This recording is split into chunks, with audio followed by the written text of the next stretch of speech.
kamid ah odayaasha iyo waxgaradka beel kamid ah beelaha gobolka Sool ayaa ka hadlay dullaaqsimeed ay wasaaradda biyuhu sheegtay inay ka qodayso dhaambiyood iyo seero waxayna sheegeen odayaashani inay xaaluf ku tahay dullaaqsimeedka deegaankaasi laga qodayo waxayna odayaashani sidoo kale eedeema ay u soo jeediyeen wasiirka horumarinta biyaha Soomaaliland iyagoona ku eedeeyay in dhulkani uu ka wado isku dhac maamulka iyo dadka shacabka ah odayaasha ka hadlayna waxa hadaladoodii kamid ahaa dhulkaas wuxuu ahaa dhul dad shacabi ku nool yahay oo aan si bood lahayn oo dekad lahayn ee xoolahaas wax walba u yihiin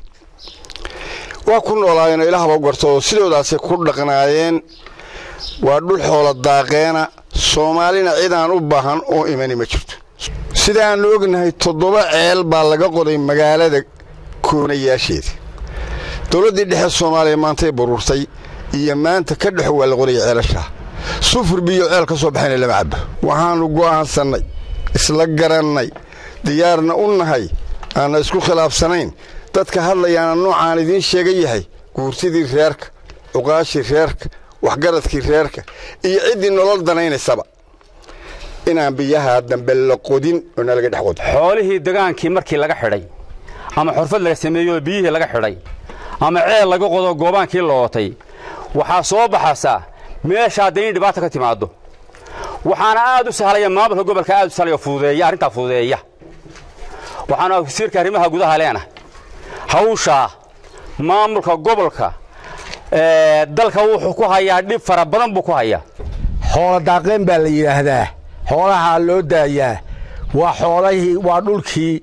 garaadjaamac garaad cali uu seeraha u diiday ma aanan jirin berigu u diiday ee seeg ka gooyay taarka ka gooyay sidii baa loo ilaashanayay ummadii sidii bay ugu dhaqmaysay sidii baa xooluhu u daaqayeen sidii bay nolosheedu u ahayd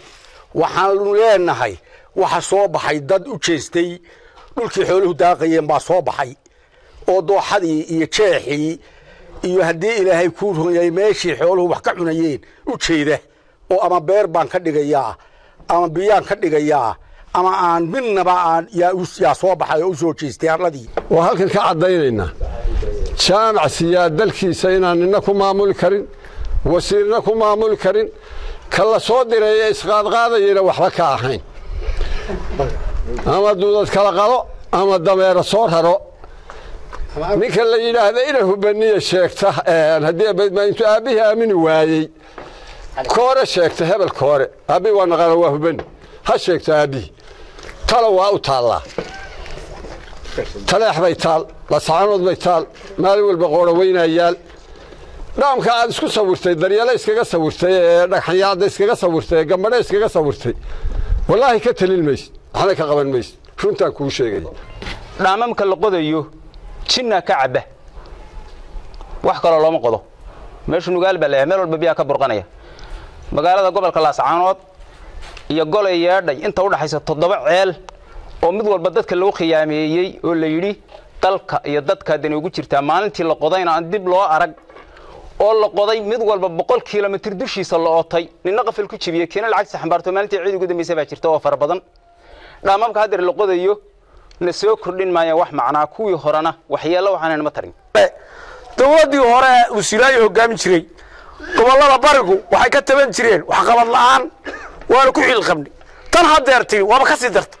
waxyaalaha ka sirtay waxa weeye bini'aadanka marka qof loo dhiibayo maamulka marka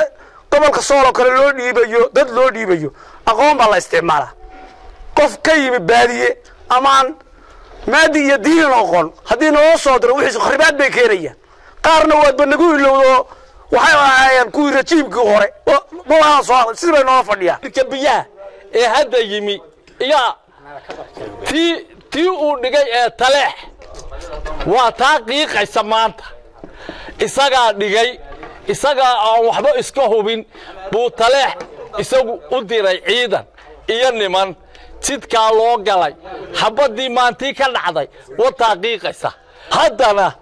waxa uu meeshan ka wada waa wixii ilaa guumays ilaa iyo meesha la yiraahdo gambadhe in lagu hayo weerar dhulqod dhulkaas oo anagu dhulka iyagu dhulbiyood meel walba ceel ku leh aanan u baahanayn dhul la qodo in laga sameeyay markii ceelashii la sheero loo sheegay faraha badnaa ee layni sheegay dhowr iyo 10 ceelaha la qoday in loo bedelay in la yiraahdo dooxooyinka biyaha laga xidho laascaanood baa laga biyo gelinayaa laaxaya cadaa kamida goosin baa kamida abeesalay baa kamida mukhtar cabdi jaamac wararka Somali News TV laascaanood